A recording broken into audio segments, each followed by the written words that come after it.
안녕하세요, 구독자 여러분. 오늘 제가 들고 온 사연은 정말 드라마 같은 이야기입니다. 아니, 드라마보다 더 드라마 같다고 해야 할까요?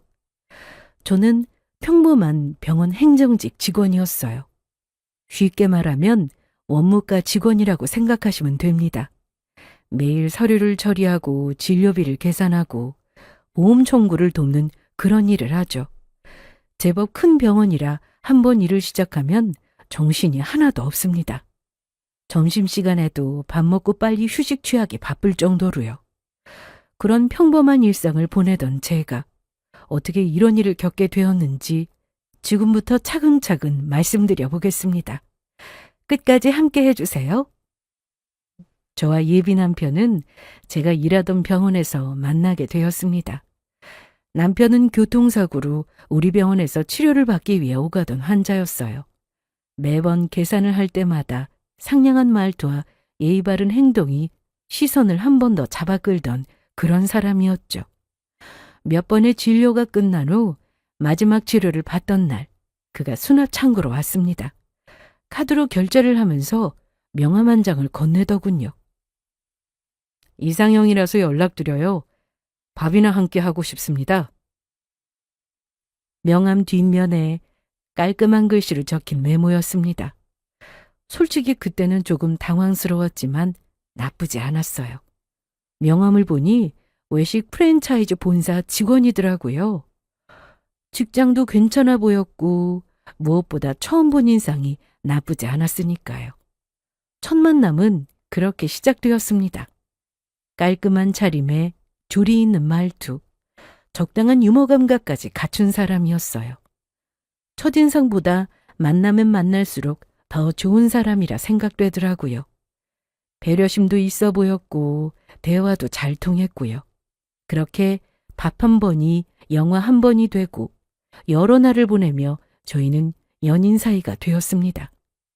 연애를 하는 동안에도 쭉 좋았어요. 다투는 일도 거의 없었고 다툼이 있더라도 대화로 충분히 해결할 수 있었죠. 어느새 사계절이 함께하게 되었고 그때쯤부터 자연스럽게 결혼 이야기가 오가기 시작했습니다. 처음엔 물 흐르듯 자연스럽게 흘러가는 상황들이 좋았어요. 예비 남편은 믿음직스러웠고 함께한 시간 동안 저를 충분히 존중해 준다고 느꼈으니까요. 무엇보다 예비 시모와 시누이도 괜찮은 사람이었습니다. 예비 시모는 교단에 있으시다 은퇴하신 분으로 용모가 단정하신 편이었고 시누이는 작은 뷰티샵을 운영하고 있다 하더군요. 가정환경도 무난해 보였고 결혼은 순조롭게 흘러가는 듯 했죠. 하지만 그것도 잠시뿐이었습니다. 막상 결혼 준비가 시작되자 조금씩 균열이 보이기 시작했어요. 처음엔 예비 시모가 그러셨어요. 우리 요란하게 굴지 말고 생략할 건 생략하고 간소하게 그렇게 하자꾸나. 괜히 허세 부릴 필요가 뭐가 있니? 그렇지 않아도 같은 생각을 하고 있던 터라 예비 시모의 이런 말이 참 고맙더라고요. 하지만 그것도 잠시였습니다. 일주일도 채 지나지 않아 다시 연락이 와 말을 손바닥 뒤집듯 바꿔버리더라고요. 내가 아들이 여럿 있는 것도 아니고 딱 하나 있는데 아무리 못해도 남들 하는 만큼은 해야 하지 않겠니? 우리 아들이 못난 것도 아니고 어디 내놔도 아까운 아들 장가 보내는데 제대로 받고 싶구나. 그래서 말인데 이왕 하는 김에 남들 부끄럽지 않게 잘 갖춰서 해오려무나. 순간 멍하더라고요. 제가 먼저 간소하게 하자고 한 것도 아니었어요. 본인이 그렇게 말해놓고선 마치 제가 그렇게 해달라고 한 사람인 것처럼 말하니까 진짜 할 말이 없더라고요. 당연히 기분도 좋지 않았죠. 갑자기 말을 바꾸는 것도 그렇지만 무엇보다 손해를 보는 결혼시킨다는 투의 말투가 너무 거슬렸어요. 결국 저는 그 얘기를 예비 남편에게도 했습니다. 근데 예비 남편은 별일 아니라는 듯 피식 웃더라고요. 그런 일이 있었어? 아마 친구분들 만나서 결혼 이야기 하시다가 예단 예물 이야기 나와서 그러는가 봐. 그건 신경 쓰지 마. 내가 엄마한테 잘 이야기할 테니까. 늘 이렇게 웃으며 저를 안심시켜 주었지만 상황이 크게 달라지진 않았습니다. 결국엔 예비 시모가 원하는 대로 예단과 예물을 준비해야 했죠. 그 상황이 조금 짜증나긴 했지만 그 선택을 한 건 결국 저였어요. 남편에게 다시 한번 이야기해서 아예 예단 예물을 생략하자고 할 수도 있었지만 평생 그 일로 핀잔을 듣느니 차라리 지금 예비 시모 뜻대로 하는 게 낫겠다는 생각이 들더군요. 그렇게 하나의 문제를 해결했다 싶었는데 이번엔 예비 시누이가 또 다른 문제를 만들어내기 시작했어요. 웨딩 촬영을 할 때 스튜디오, 드레스, 메이크업을 한 세트로 예약하면 훨씬 간편한데 굳이 자기 샵에서 메이크업을 받으라고 우기더라고요. 처음엔 손해를 보더라도 좋은 게 좋은 거지 하는 마음으로 받아들이려 했어요. 가족이라는 말을 앞세우며 남보다는 가족인 자신이 하면 더 신경 써줄 거라 말하니 그땐 오히려 고맙기까지 하더라고요. 예비 시누이의 말대로 가족이니까 믿고 맡기면 되겠다 싶기도 했고요. 그런데 예비 시누이가 보낸 견적서를 보고 말이 막혔어요. 가족 할인은커녕 일반 고객보다 비싸더라고요. 헤어, 메이크업, 네일, 피부 관리까지 한꺼번에 묶은 패키지였는데 거기에 신부 전용 관리 10회권을 의무로 끼워 넣었더라고요. 심지어 시누이 가게에는 없던 관리권을 굳이 만들어서 말입니다. 이건 아니라는 생각이 들 수밖에 없었죠. 게다가 저는 오랫동안 다녔던 마사지 샵이 있었고 결혼을 앞두고 관리권을 미리 끊어놓은 상황이었으니까요. 저기 언니, 아무래도 이 관리 10회는 빼야 할 것 같아요. 미리 끊어놓은 회원권도 있고 마사지는 원래 받던 곳이 편해서요. 그냥 메이크업만 좀 부탁드릴게요. 제 입장에선 충분히 할 수 있는 말이라고 생각했습니다. 애초에 약속한 건 메이크업인데 헤어부터 네일까지 제 허락도 없이 묶는 건 다름 아닌 예비 시누이였으니까요. 다른 걸 다 취소하는 것도 아니고 피부 관리만 뺀다는 것도 제 입장에서 많이 양보한 것이었는데 예비 시누이는 그조차도 용납이 안 된다는 듯 노발대발 화를 내기 시작하더군요. 그 관리권이 돈이 되는 건데 그걸 빼면 어쩌자는 거야? 제가 영어로 말한 것도 아니었고 한국어로 차근히 심지어 친절하게 잘 설명했는데도 불구하고 화를 내는 시누이의 태도가 어이가 없었습니다. 날카로운 시누이의 대답에 자연스럽게 저도 언성이 올라갔고 점점 우리 두 사람의 싸움으로 번져갔죠. 말씀드렸잖아요. 저도 몇 년째 받는 곳이 따로 있다고요. 하물며 전문샵보다 비싼 언니네 마사지를 제가 굳이 중요한 결혼식을 앞두고 받아야만 하는 이유가 있을까요? 사실요. 지금 메이크업 옮기는 것만 해도 저한텐 큰 모험이에요. 이제 곧 가족이니까 믿고 맡기는 거라고요. 그런데 이런 식으로 형님이 절 호구 손님으로 대하면 저도 생각이 좀 바뀌지 않을까요? 호구로 보는 게 아니라 이왕 메이크업도 나한테 맡긴 김에 피부 관리도 나한테 맡기면 좋겠다 싶어서 그런 거지. 하여튼 다시 한번 생각해 보라니까. 내가 정말 잘해줄게. 아니요. 저는 기존에 하던 곳에서 하기로 결심했고 또 취소해서 괜한 돈 날릴 생각 전혀 없으니까 언니도 그만 좀 하세요. 예비 시누이는 제 앞에서는 입을 다물었지만 그 후로 예비 남편에게 전화를 한 모양이었어요. 얼마나 우는 소리를 해댔는지 한 번도 중립적인 입장을 깨지 않았던 예비 남편이 저에게 섭섭한 티를 내더라고요. 자기야, 누나한테 다 들었는데 그냥 누나 가게에서 다 하면 안 돼? 누나가 많이 섭섭해해서 그래. 돈이 문제인 거면 내가 줄게. 그러니까 자기는 기분 좋게 가서 마사지만 받아, 어? 견적서 보고나 말해. 필요도 없는 마사지 값으로 무려 250만 원이나 해놨는데 그걸 그냥 받아? 다른 것도 그래. 가족이라서 더 신경 쓴다더니 가격에만 신경 쓰셨나 봐? 메이크업만 전문으로 하는 샵보다 가격이 훨씬 더 비싼 게 말이나 돼? 이 돈이면 유명한 곳에서 받는 게 낫지 않겠어? 그건 누나가 실수로 잘못 계산한 거겠지. 내가 한번 물어볼게. 당황스러울 수밖에 없었죠. 예비 시누이의 말만 들었을 땐 저만 매정해 보였겠지만 실상은 오히려 제가 당하는 것이 훤히 보였을 테니까요. 견적서를 건네받은 예비 남편은 본인이 잘 말해보겠다고 하며 대화를 마무리했고 언제나처럼 해결되는 건 아무것도 없었죠. 그냥 시간만 끌다가 흐지부지 어물쩍 넘어가길 바라는 것 같았어요. 그런데 며칠 후 예비 시누이가 테스트 메이크업을 해주겠다고 연락이 왔더라고요. 내가 생각해봤는데 테스트 한번 받아보고 결정해. 내가 무료로 해줄 테니까. 그때 마음에 들면 맡기고 아니면 다른 데 알아봐도 되고. 내심 한 번쯤 실력을 보고 싶었는데 좋은 기회라고 생각했어요. 예비 시누이가 약속한 날이 왔고 저는 조금은 기대하는 마음을 품고 예비 시누이의 샵으로 향했어요. 예상보다도 더 밝게 저를 맞이해준 예비 시누이는 저를 의자에 앉혀놓고 이것저것 묻기 시작하더라고요. 피부톤, 느낌, 드레스의 스타일까지 말이죠. 그렇게 시작된 메이크업은 괜찮았어요. 딱 피부결 정리할 때까지만요. 그 후론 아무것도 모르는 제가 봐도 엉망이었습니다. 베이스를 바르는데 계속 덧바르고 또 덧바르더라고요.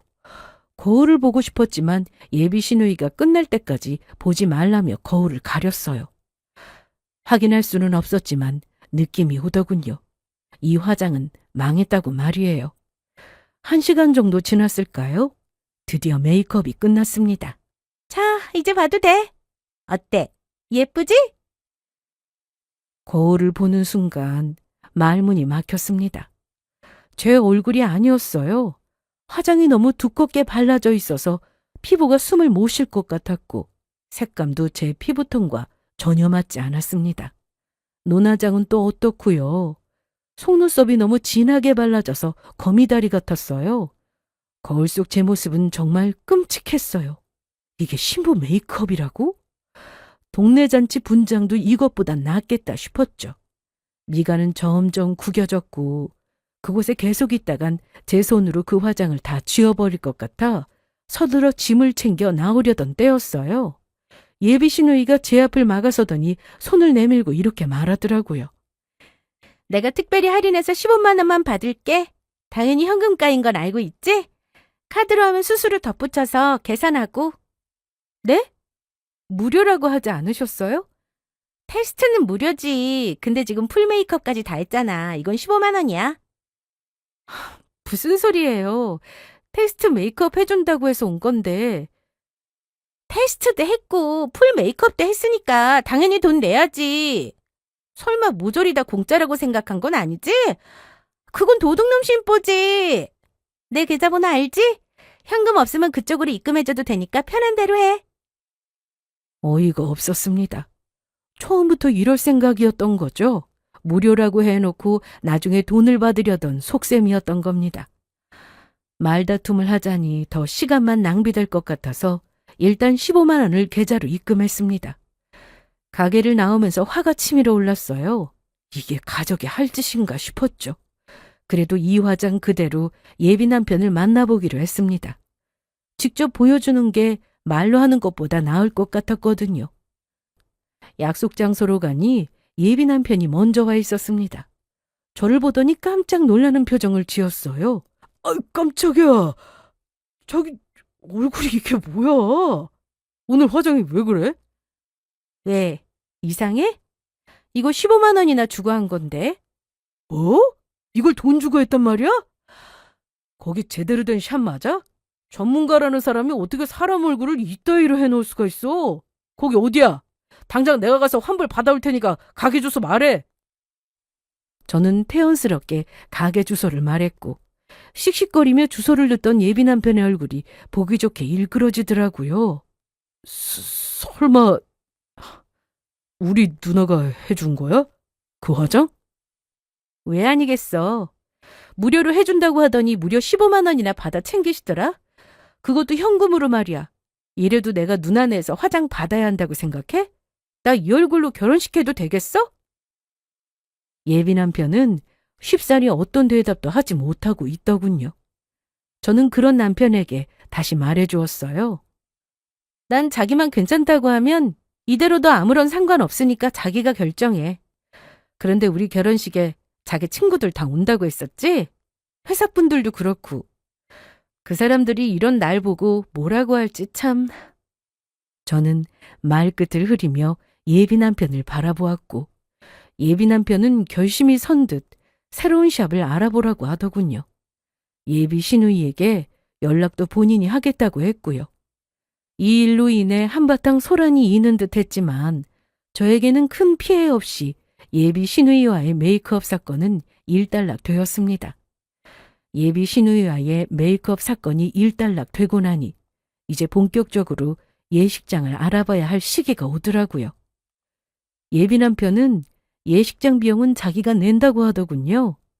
시댁 쪽에서 부담하는 게 맞다며 마음 편하게 마음에 드는 곳으로 고르라고요. 그 말을 듣고 저는 여러 예식장을 알아보기 시작했습니다. 몇 군데를 돌아다니다가 마음에 드는 예식장을 찾았어요. 규모도 적당하고 무엇보다 교통이 편리해서 하객들이 오기에도 좋았죠. 예비 남편에게 사진을 보여주니 좋다고 하더군요.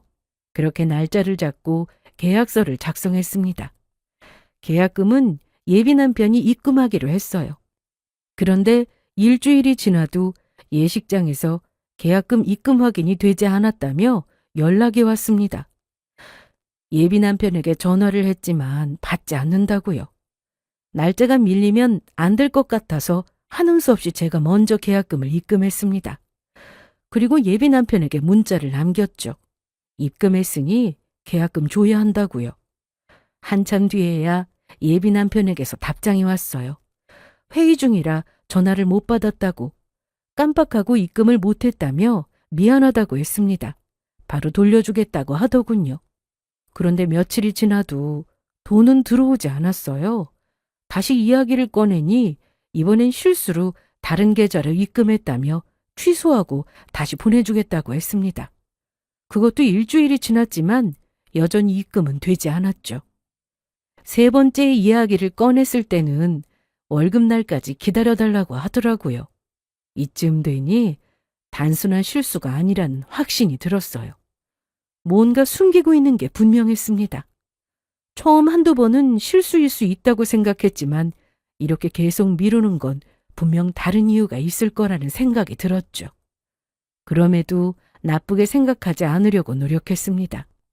제게 미처 말하지 못한 사정이 있을 거라 믿으려 했어요. 그러던 중 이상한 일이 또 하나 생겼습니다.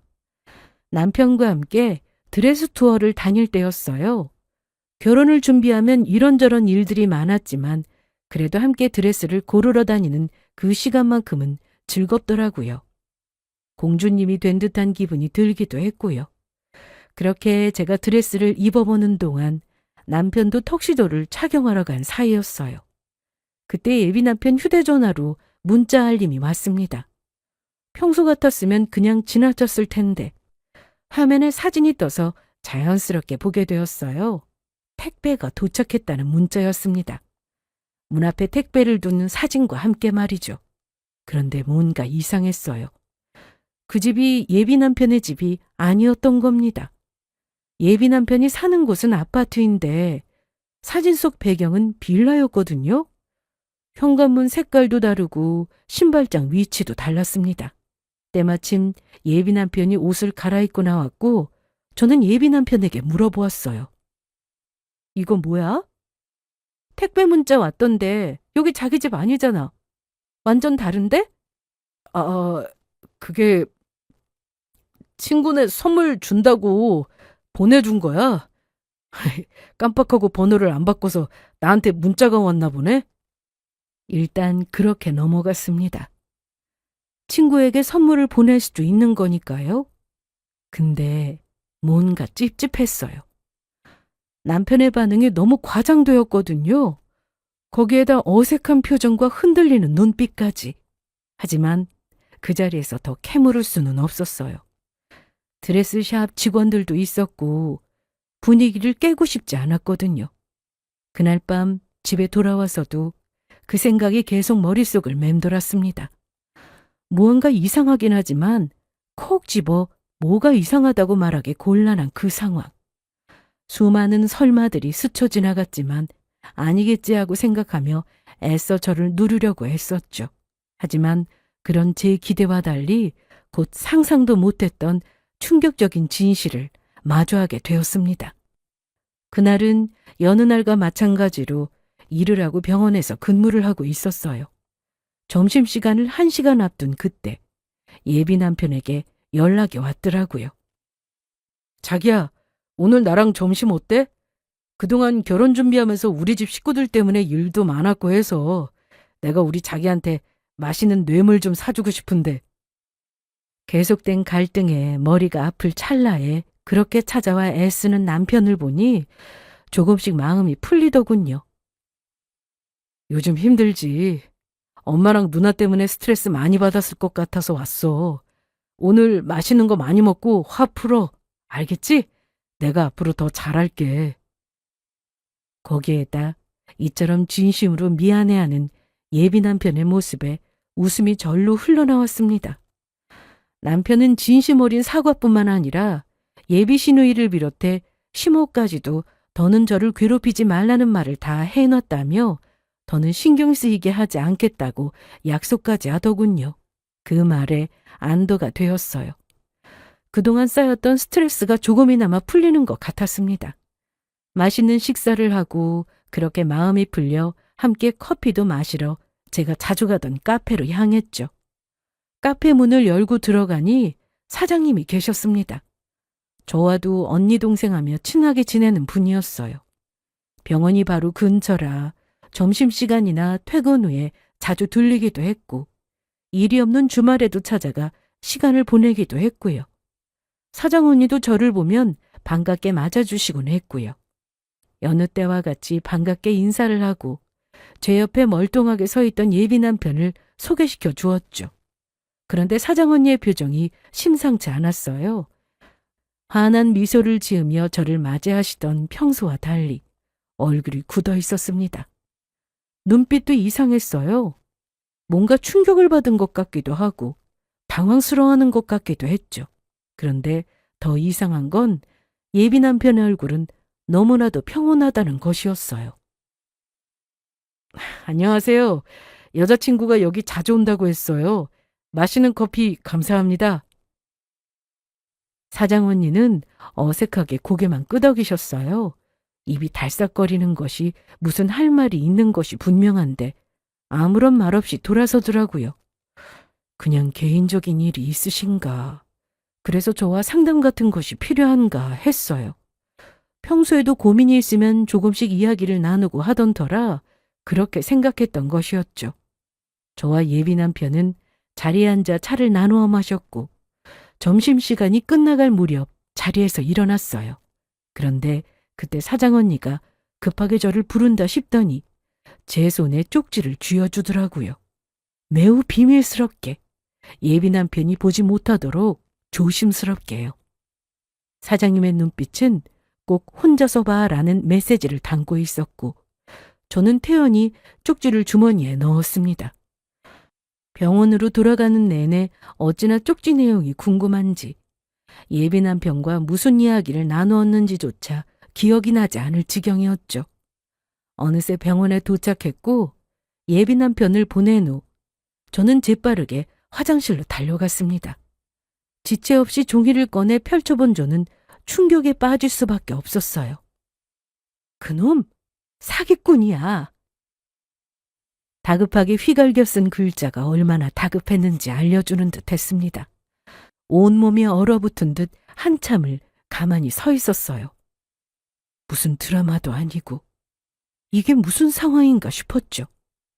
사기꾼이라니. 제가 결혼할 남자가? 도대체 무슨 의미인지 이해가 될 수 없는 상황이었습니다. 하지만 사장 언니가 그런 것으로 거짓말을 할 사람도 아니었어요. 분명 이유가 있을 것이고 그날 하루 종일 일이 손에 잡히지 않았어요. 환자분들과 이야기를 나누면서도 서류를 처리하면서도 계속 그 쪽지가 머릿속을 맴돌았습니다. 어떻게 일을 했는지 기억도 제대로 나지 않은 채 퇴근 시간이 왔어요. 평소보다 5분 일찍 자리를 정리하고 곧장 카페로 달려갔죠. 사장 언니를 만나봐야 했습니다. 도대체 무슨 일인지 알아야 했으니까요. 카페 문을 열고 들어가니 사장 언니도 저를 기다렸다는 듯 저를 보자마자 곧장 이야기를 시작하셨습니다. 그 사람 말이야, 내가 본 적이 있어. 3년 전이었어. 이렇게 시작한 말은 충격 그 자체였어요. 내가 말했었지? 3년 전에 다른 곳에서 가게 했었다고? 그때 임산부랑 어떤 남자가 카페로 온 적이 있었어. 그냥 지인이 아니라 부부 사이가 확실했어.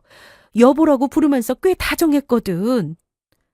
사장 언니는 그때가 또다시 떠오른 듯 미간을 잠시 찌푸린다 싶더니 다시금 말을 이어나가더군요. 커피 2잔이랑 디저트를 꽤 많이 시키더라고. 이것처럼 막 집어먹는다 싶더니 갑자기 소리를 지르는 거야. 음료에 이상한 게 들어가 있는 것 같다 그러고 보니 디저트 맛도 이상한 것 같다. 임산부한테 잘못되면 어떻게 할 거냐 고래고래 고함을 지르더니 환불은 당연하고 보상까지 해달라고 하더라. 당연히 음료나 디저트는 아무 이상 없었고 난 당연히 안 된다고 했고 경찰까지 불러서 한바탕 난리가 났었어. 사장 언니의 목소리는 떨려왔습니다. 저는 차마 어떤 말도 하지 못한 채 언니의 입술만 바라보고 있었죠. 그 사건 때문에 소문이 퍼졌어. SNS에도 올라갔고 단골 손님들도 발길을 끊었지. 매출이 급락했고 결국 그 카페를 접을 수밖에 없었어. 그렇게 가게 접으면서 잊고 지냈는데 오늘 여기서 다시 본 거야, 그 남자를. 나도 처음엔 착각인가 싶었어. 3년이나 지난 일이고 사람 얼굴을 그렇게 정확히 기억하기도 힘들잖아? 그래서 그때 찍어둔 영상을 확인했어. 매장에 CCTV가 있었거든. 혹시나 해서 아직도 보관하고 있었는데 영상을 보니까 확실했어. 똑같더라고. 그렇게 말한 사장 언니는 저에게 영상을 보여주더군요. 화면 속에는 분명히 제 예비 남편이 있었어요. 3년 전이라 지금보다 훨씬 젊어 보이긴 했지만 얼굴은 똑같았습니다. 그리고 옆에는 배가 조금 불러온 여자도 있었고요. 영상 속 예비 남편은 카운터에서 소리를 지르고 있었습니다. 음료를 집어던져 증거를 인멸하는 모습과 테이블을 주먹으로 내려치며 디저트류를 흐트러뜨리기도 했어요. 임신한 여자는 옆에서 울면서 배를 감싸고 있었고요. 치밀하게 계산된 행동들이었죠. 그것뿐만이 아니었습니다. 사장 언니의 말로는 예비 남편이 그 일대에서 아주 유명했다고 하더라고요.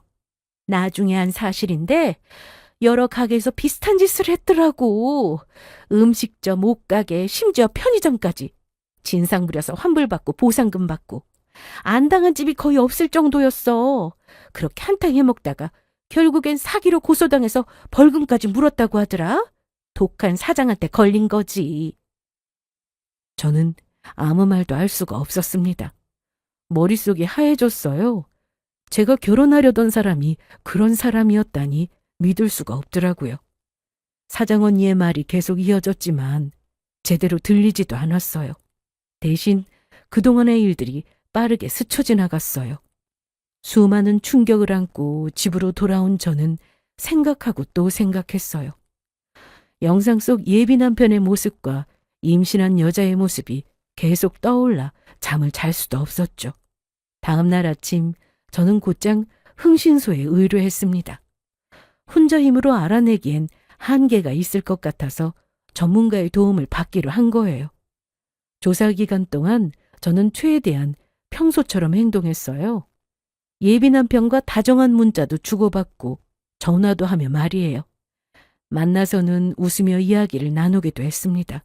그러면서도 제 앞에 앉은 남자가 제가 아는 그 남자가 맞는 것일까 끊임없이 의심하고 또 의심했죠.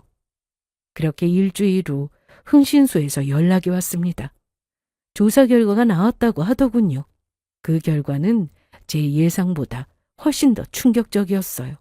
우선 예비 남편은 사장 언니가 말한 대로 과거 허위 신고로 벌금형을 받은 전과자였습니다.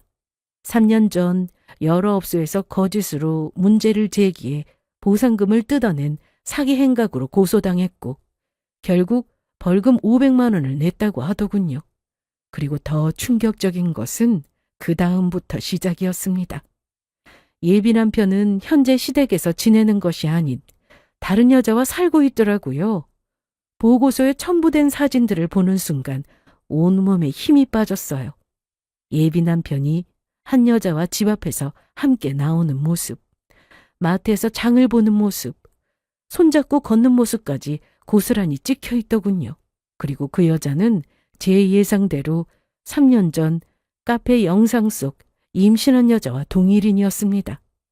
당시 두 사람은 사실혼 관계였고 여자가 임신을 했으며 아이를 낳으면 혼인신고를 하기로 약속했다고 하더군요. 하지만 임신 7개월 때 유산을 하게 되었고 다시는 임신이 불가능하다는 판정을 받게 되자 예비 시모에게 가차없이 내쫓겼다고 하더라고요. 즉 혼인신고를 하지 않고 살았기 때문에 법적으로는 아무것도 남지 않은 상태였던 거예요. 호적에도 흔적이 없었습니다. 어쨌든 여자가 내쫓긴 후에도 예비 남편은 예비 시모 몰래 그 여자와의 관계를 유지했고 결국엔 살림까지 차린 것이었어요. 저와 연애를 하고 결혼을 약속해 준비를 하는 그 순간까지도 말이에요. 그제야 모든 퍼즐이 맞춰졌어요. 드레스 투어를 하던 날 예비 남편 휴대전화로 온 택배 사진, 그 배경이 바로 이 빌라였던 겁니다. 친구 집이라고 둘러댔던 그곳이 실제로는 또 다른 여자와 함께 사는 보금자리였던 거죠. 더 기가 막힌 건 그 여자는 예비 남편이 저와 결혼한다는 사실을 전혀 모르고 있다는 점이었습니다. 흥신소 직원이 녹음해서 온 대화를 듣고 있는데 기가 막히더라고요. 그런데 여보, 우리 언제 혼인신고할 수 있는 거야? 어머님은 아직이셔? 아니, 내 이야기는 해보긴 한 거야? 당연하지. 조금만 기다려봐. 당신도 잘 알잖아. 우리 엄마 고집 황소 고집인 거. 조금만 더 기다려주면 내가 엄마한테 잘 이야기해서 우리 혼인신고도 하고 우리 닮은 예쁜 아이도 입양해서 잘 살아보자. 알겠지? 다정한 목소리를 듣고 있는데 온몸에 소름이 쫙 돋아났습니다. 저에게 하던 말투 그대로였어요. 같은 목소리로, 같은 어조로. 두 명의 여자에게 똑같은 거짓말을 하고 있었던 거죠. 거기에다 예비 시누이도 만만치 않더라고요. 흥신소 조사 결과에 따르면 예비 시누이는 오빠의 이중 생활을 처음부터 알고 있었다고 합니다. 예비 시모는 몰랐지만 시누이는 모든 걸 알면서도 오히려 적극적으로 오빠를 도왔다고 하더군요.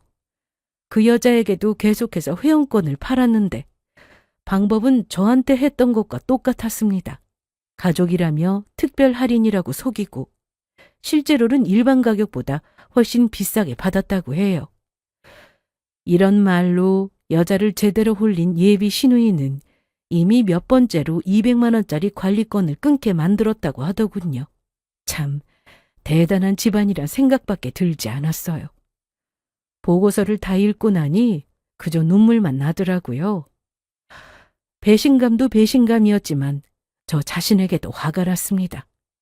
이런 인간인지도 모르고 결혼까지 하려고 했다니 한심하기까지 했죠. 더불어 억울하기도 했고요. 수많은 감정들이 한꺼번에 밀려왔어요. 하지만 주저앉아 울고만 있을 수는 없었습니다. 저는 눈물을 닦고 자리에서 일어났어요. 그리고 곧바로 그 여자를 찾아가기로 했습니다. 흥신소에서 받은 주소를 들고 그 빌라로 향했어요. 처음엔 경계 가득한 시선으로 저를 보던 여자도 청첩장과 함께 예비 남편과 제가 나눈 문자들 그리고 사진들을 보더니 현실을 받아들이는 듯 했습니다. 여자는 한참 동안 아무 말도 하지 못했어요. 보고서를 한 장 한 장 넘기면서 손이 떨리더군요. 그러다 결국 눈물을 흘리기 시작했습니다. 저도 같이 울었어요. 같은 남자에게 속은 같은 피해자였으니까요. 그 동질감이란 게 참 묘하더라고요. 처음 본 사람인데 한참 손을 붙잡고 울었어요. 그렇게 한참을 울던 저희는 복수의 계획을 세우기로 했습니다. 여러 증거는 이미 제 손에 있었고 저희는 최적의 타이밍을 노려 모든 걸 밝히기로 했죠. 그리고 대망의 디데이 날이 왔어요. 여자와 저는 예비 남편의 회사로 찾아갔습니다. 예비 남편은 아무것도 모르고 동료들과 커피를 마시며 하하호호 수다를 떨고 있더라고요. 손에 청첩장이 들려있는 걸 보아하니 막간을 이용해 청첩장을 나눠주고 있는 듯 했죠. 저와 여자는 망설이지 않고 그 곁으로 다가가 섰어요. 어떤 말도 하지 않았는데도 불구하고 저희를 발견한 예비 남편의 얼굴은 순식간에 사색이 되어가더군요. 그리곤 누구에게 먼저 어떤 말을 꺼내야 하는지 고민인 듯 눈알이 빠르게 굴러갔죠. 저는 예비 남편의 동료들을 향해 밝게 웃으며 말했습니다. 안녕하세요, 여러분. 저는 이 사람과 결혼하기로 한 사람이에요. 청첩장 받으셨나요? 그리고 여기 또 소개해드릴 분이 계시는데 이 여자분은 제 예비 남편과 3년째 함께 살고 계신 분이고요. 저는 활짝 웃으며 여자를 소개했고 여자는 제 옆에 나란히 서더니 반갑게 인사를 하더군요. 사실혼 관계로 4년을 산 여자라고 말이에요. 동료들은 입을 떡 벌리고 놀라움을 감추지 못했고 예비 남편은 저와 여자의 팔을 동시에 끌어내더라고요. 둘 다 미쳤어? 회사까지 찾아와서 왜 이러는 거야? 일단 나가서 이야기하자고. 저와 여자는 동시에 그 팔을 뿌리쳤어요. 그와 동시에 저는 휴대전화를 꺼내 예비 남편이 여자에게 홀리던 달콤한 말이 담긴 녹음 파일을 재생했죠. 곧 결혼하자는 말, 우리 닮은 아기 입양해서 잘 살아가자는 말이 사무실에 울려 퍼졌습니다. 동료들의 표정이 일그러졌어요. 누군가 휴대전화를 꺼내 영상을 찍기 시작했죠. 예비 남편의 얼굴은 이미 사색이 되어 있었고 저는 멈추지 않고 다음 파일을 재생했습니다. 이번엔 제게 했던 말이었어요. 평생 함께하자. 행복하게 해주겠다. 나를 믿어달라는 달콤한 말들. 똑같은 목소리로, 똑같은 어조로 두 여자에게 한 거짓말이 울려 퍼지며 사무실 안은 그야말로 혼돈의 도가니와 다름없었죠. 너도 참 진부하다. 어떻게 토씨 하나 다르지 않고 두 여자한테 똑같은 말을 하냐? 두 여자 사이를 이렇게 오갔으면 최소한 멘트는 좀 다르게 하지 그랬어? 예비 남편이 황급히 변명을 늘어놓기 시작했습니다. 자기야, 그런 게 아니라 내 말 좀 들어봐. 내가 곧 정리하려고 했었어. 진짜야. 자기랑 결혼하기 전에 다 정리하려고 했는데 이 여자가 계속 진드기처럼 들러붙으니까 그러지 못했던 것뿐이야. 감정이 남아있었던 게 아니었다고. 예비 남편의 대답에 이번엔 듣다 못한 여자가 나섰습니다. 내가? 너한테? 야, 거짓말도 적당히 해야 들어주지. 너 기억 안 나?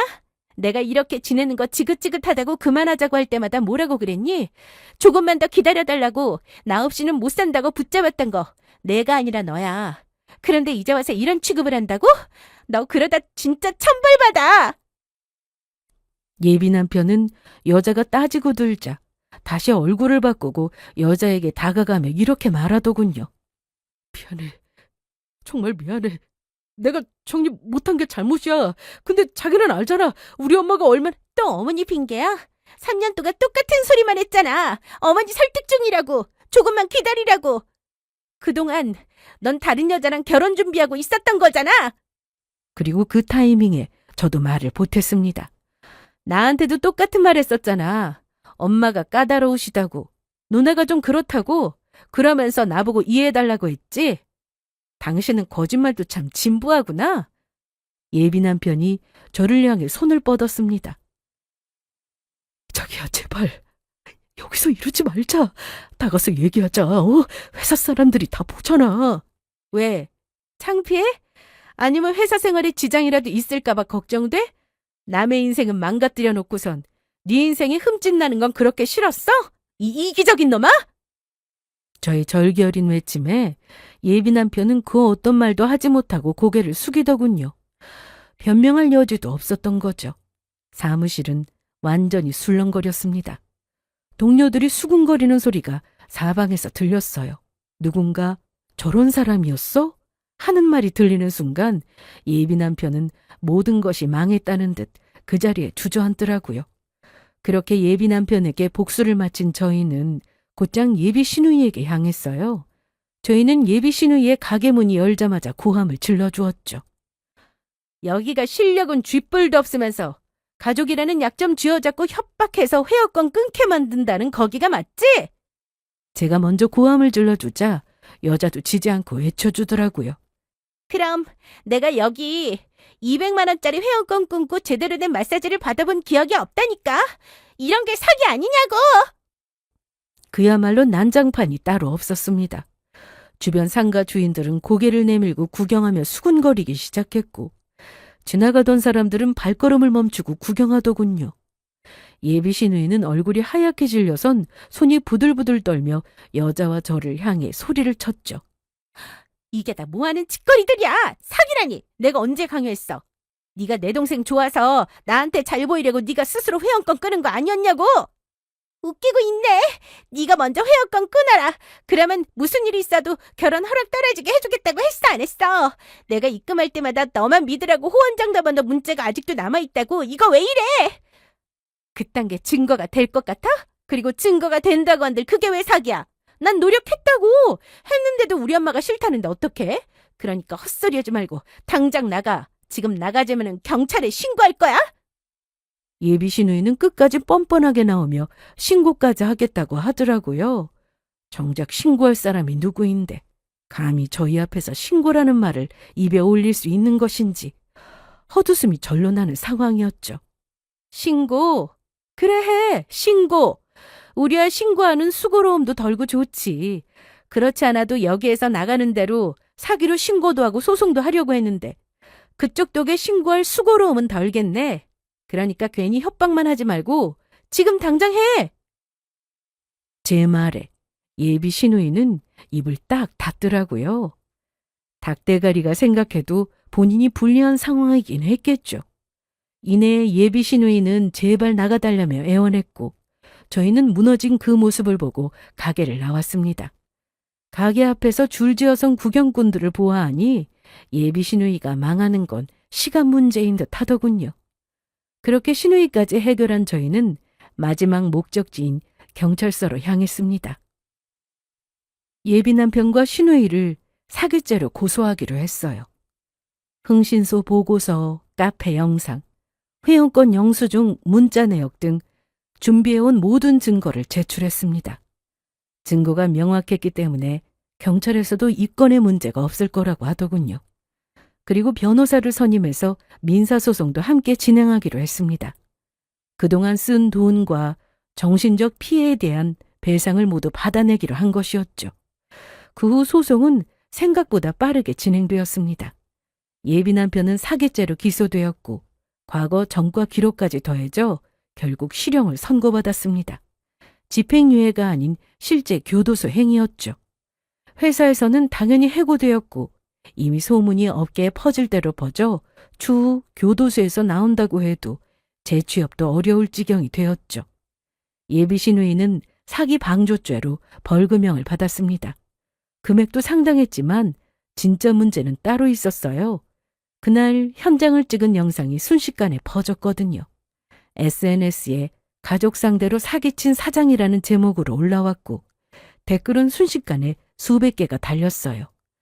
나도 거기 다녔는데 비싸기만 하고 서비스 별로였어요. 계속 회원권만 요구하는데 부담스러워 죽는 줄요.